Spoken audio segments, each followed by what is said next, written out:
जय भोलेनाथ। भगवान शिव और माता पार्वती की कृपा सदा सर्वदा आप पर बनी रहे। सबसे पहले आप सभी को वट सावित्री व्रत और सोमवती अमावस्या की हार्दिक शुभकामनाएं। आज के इस वीडियो में हम पाठ करेंगे सोमवार व्रत कथा का। तो चलिए शुरू करते हैं। सोमवार व्रत कथा के अनुसार एक नगर में एक साहूकार रहता था। उसके घर में धन की कोई कमी नहीं थी, लेकिन उसकी कोई संतान नहीं थी। इस कारण वह बहुत ही दुखी था। पुत्र प्राप्ति के लिए वह हर सोमवार व्रत रखता और पूरी श्रद्धा के साथ शिव मंदिर में जाकर भगवान शिव की और माता पार्वती की पूजा किया करता था। उसकी भक्ति को देखकर एक दिन माँ पार्वती प्रसन्न हो गई और भगवान शिव से उस साहूकार की मनोकामना पूरी करने का आग्रह किया। माता पार्वती की इच्छा सुनकर भगवान शिव ने कहा कि हे पार्वती, इस संसार में हर प्राणी को उसके कर्मों का फल मिलता है और जिसके भाग्य में जो हो उसे भोगना ही पड़ता है।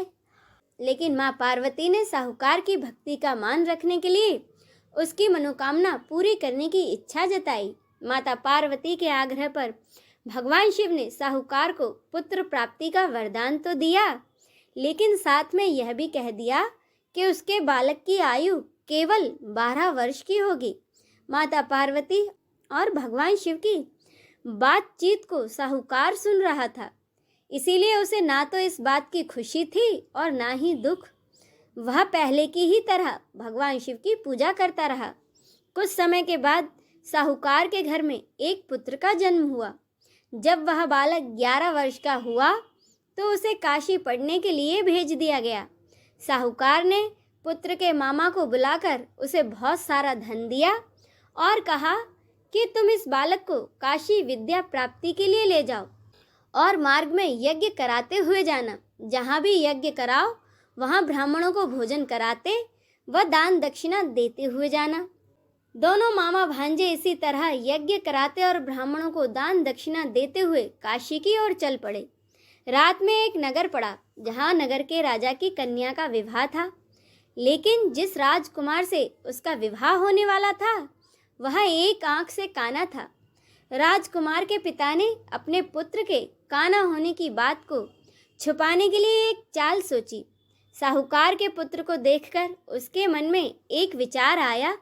उसने सोचा, क्यों ना इस लड़के को दुल्हा बनाकर राजकुमारी से इसका विवाह करा दूं और विवाह के बाद इसको बहुत सारा धन देकर विदा कर दूंगा और राजकुमारी को अपने नगर ले जाऊंगा।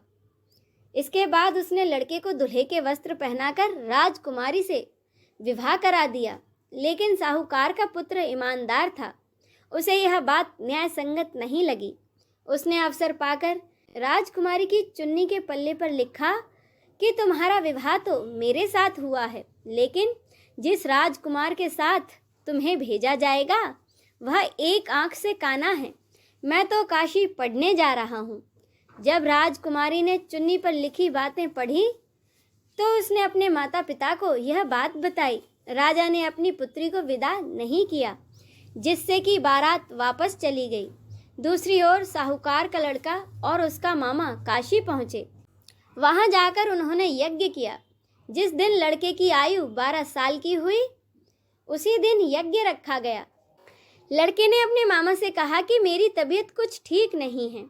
मामा ने कहा, ठीक है, तुम अंदर जाकर सो जाओ। शिवजी के वरदान के अनुसार उस बालक के प्राण कुछ समय बाद ही निकल गए।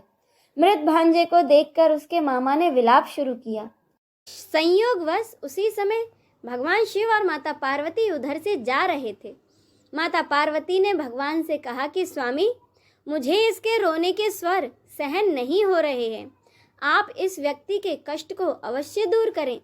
जब भगवान शिव बालक के पास गए तो वह बोले, यह तो उसी साहूकार का बेटा है जिसे मैंने 12 साल की आयु का वरदान दिया था। अब इसकी आयु पूरी हो चुकी है।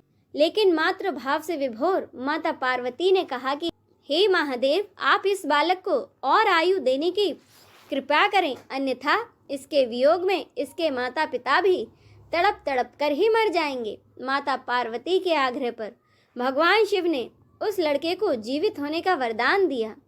शिवजी की कृपा से लड़का उसी क्षण जीवित हो गया। शिक्षा समाप्त करके लड़का अपने मामा के साथ अपने नगर की ओर चल दिया। दोनों चलते हुए उसी नगर में जा पहुँचे जहाँ उसका विवाह हुआ था।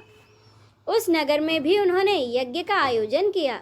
वहाँ उस लड़के के ससुर ने उसे पहचान लिया और उन्हें अपने महल में ले जाकर उनकी खूब खातिरदारी की और अपनी बेटी को बहुत सारा धन देकर विदा कर दिया। इधर साहूकार और उसकी पत्नी भूखे प्यासे रहकर बेटे की प्रतीक्षा कर रहे थे और उन्होंने यह प्रण रखा था कि यदि उन्हें अपने पुत्र के मृत्यु का समाचार मिला तो वह भी अपने प्राण त्याग देंगे।